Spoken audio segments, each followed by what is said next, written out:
इस बात को भी जानिए कि इस्लामिक एकता से ज्यादा यहाँ पर इस बात को भी जानना होगा आपको कि पाकिस्तान को पहला चॉइस क्यों रखा, क्योंकि देखो इंडोनेशिया और कट्टर इस्लामिक देश तुर्की से किया है कुछ ऐसा समझौता।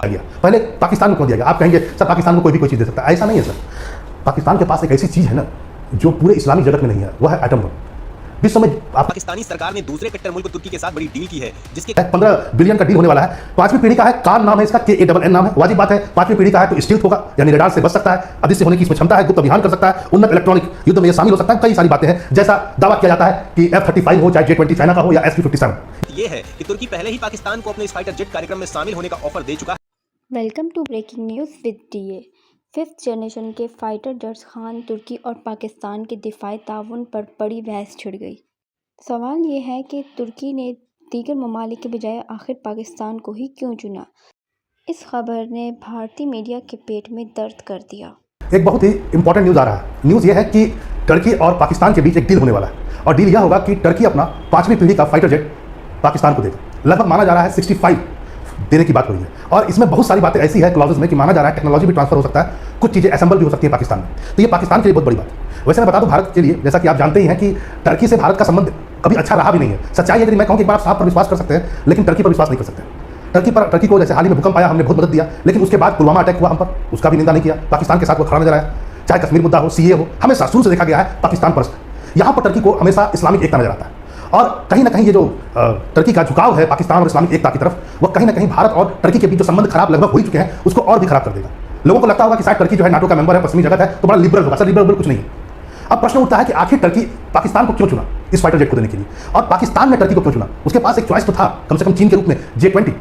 तो यहाँ पर बहुत बातें हैं, जरा उस पर आते हैं। पहले इस चीज को समझिए भैया है, 15 बिलियन का डील होने वाला है। 5वीं पीढ़ी का है, कान नाम है इसका, KANN नाम है। वाजिब बात है, 5वीं पीढ़ी का है तो स्टील्थ होगा, यानी रडार से बच सकता है, अदृश्य होने की इसमें क्षमता है, गुप्त अभियान कर सकता है, उन्नत इलेक्ट्रॉनिक युद्ध में ये शामिल हो सकता है। कई सारी बातें हैं, जैसा दावा किया जाता है कि F-35 हो, चाहे J-20 चाइना का हो या SU-57, ये कुछ 5वीं पीढ़ी के फाइटर जेट्स हैं, उसी की श्रेणी में कान को भी रखा जाता है। लेकिन यहाँ पर इस बात को जान लीजिए भैया है कि F-35 को दुनिया ने बैटलफील्ड में देख चुका है, और रही बात SU-57, निसंदेह रसिया का है, कई जगह उसने इसको ऑपरेट भी किया, अच्छी टेक्नोलॉजी मानी जा रही है। J-20 पर भरोसा कम किया सकता है, चाइना का है, लेकिन चाइना दावा करता है कि वो 5th जनरेशन का है और जबरदस्त प्रोडक्शन कर रहा है। दाल चाहिए अभी फिलहाल, और वह दिखाना चाहता है विश्व को, कम से कम पश्चिमी जगत को, कि हम तुम्हारे बगैर भी हम आगे बढ़ सकते हैं, और देखो मैंने कैसा फाइटर जेट बनाया है जो विश्व के कई देश ले रहे हैं।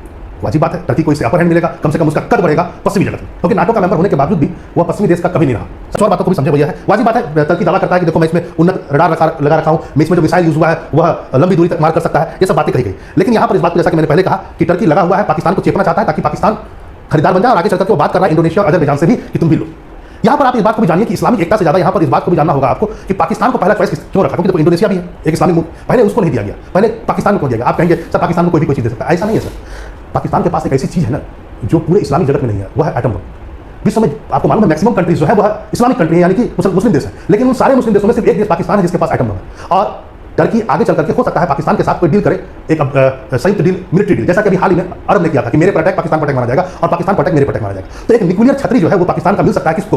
टर्की को। आप कहेंगे सर टर्की नाटो का मेंबर, उसको ऐसे भी न्यूक्लियर छतरी मिला हुआ है, ऐसा नहीं है। कल को यदि नाटो के साथ संबंध खराब होते हैं, वैसे ही पश्चिमी देशों के साथ संबंध आए दिन खराब ही रहते हैं टर्की के, तो क्या भरोसा है कि नाटो रहे भी, और दूसरा पॉइंट नाटो में रह करके भी यदि टर्की को मदद नहीं मिला एटॉमिक हथियार का, तो टर्की क्या करेगा?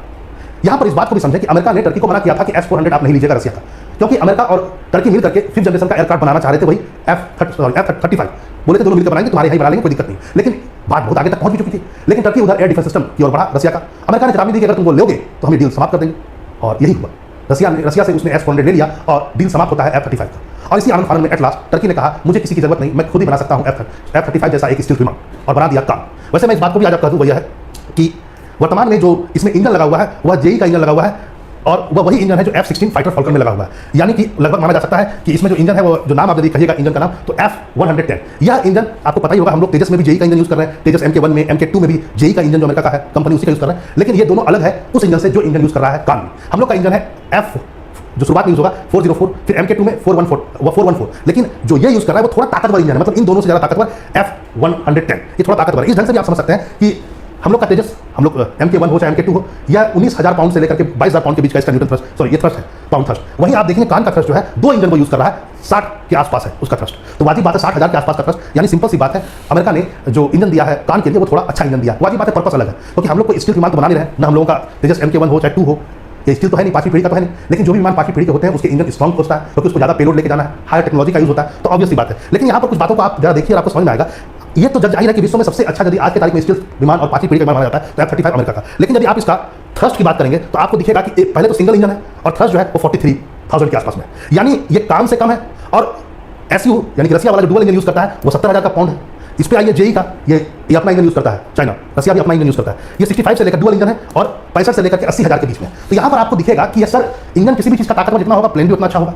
तो वाजिब बात है, यहाँ पर तो सबसे अच्छा चाइना और क्या कहता है रसिया का लग रहा है और उसके बाद कान का लग रहा है। तो फिर क्यों F-35 का? सुनिए, यहाँ पर एक बात समझना होगा, रसिया जो है और चाइना जो है, रसिया के ही नक्शे कदम पर चाइना चल रहा है, दोनों स्पीड पर भरोसा करते हैं। और यदि आपको स्पीड चाहिए ज़्यादा तो आपको हायर थ्रस्ट का आपको इंजन लगेगा, इसमें कोई बात नहीं। वहीं अमेरिका कहता है कि नहीं, यदि हम हायर थ्रस्ट का इंजन लेंगे तो मेरा स्टील टेक्नोलॉजी डिस्क्लोज हो सकती है, एक्सपोज हो सकता है। क्योंकि अमेरिका का मानना है कि इंजन यदि ज़्यादा गर्म होगा तो रेडार पकड़ सकता है, उसकी गर्मी के द्वारा उसी पूरे एयरक्राफ्ट को पकड़ सकता है। तो अमेरिका चाहता है कि वो ऐसा इंजन यूज करे जो ताकतवर तो हो लेकिन वो स्टील को प्रॉपर ढंग से चला सके, यानी कि दुश्मन से सीख सके। इसके लिए इंजन का कम गर्म होना जरूरी है। लेकिन वहीं रसिया का और चाइना का और यदि आप देखेंगे तीनों का, आप देखेंगे स्पीड ज़्यादा। इसलिए कहीं ना कहीं लोग इस बात को मानते हैं यदि आप स्पीड ज़्यादा रखेंगे इंजन ताकतवर करके, चाहे डुअल इंजन से हो चाहे सिंगल इंजन से ही क्यों ना हो, तो इससे एक्सपोज हो सकता है रेडार के सामने। क्योंकि यदि इंजन ज़्यादा गर्म होगा, स्पीड कीजिएगा, इंजन गर्म होगा तो इंफ्रारेड रेडिएशन होता है और उसके बाद उसको रेडार पकड़ सकता है। और इसलिए आप जरा गौर कीजिएगा, जहां रूस और चाइना स्पीड पर भरोसा करता है, इनका लगभग 2 मैक, इनका भी 2 मैक है रूस का और चाइना दोनों का, फिफ्थ जनरेशन वाला। वहीं कान जो है वो 1.8 मैक है, लगभग समान है। लेकिन अमेरिका का F-35 जब आप देखेंगे तो स्पीड आपको सिर्फ मैक दिखेगा, यानी 1 मैक, क्योंकि अमेरिका स्पीड पर नहीं स्टील टेक्नोलॉजी पर भरोसा कर रहा है। चलिए, यहाँ पर तो आपने समझा इस बात को कि एक जबरदस्त न्यूज़ सामने आ रहा है। और जैसा कि मैंने आपसे कहा कि टर्की कभी नहीं भारत का मित्र रहा है और एक बार आप सांप के ऊपर विश्वास कर सकते हैं, टर्की पर विश्वास नहीं कर सकते। और जिस ढंग से टर्की आगे निकल करके, चीन से भी आगे निकल करके अब फिफ्थ जनरेशन वाला देना चाहता है पाकिस्तान को, और साथ साथ टेक्नोलॉजी ट्रांसफर से साथ साथ असेंबलिंग की भी बात की जा रही है। अगर आपको ये वीडियो पसंद आई है तो लाइक करें और मज़ीद ऐसी वीडियोज़ के लिए हमारे चैनल को सब्सक्राइब करें।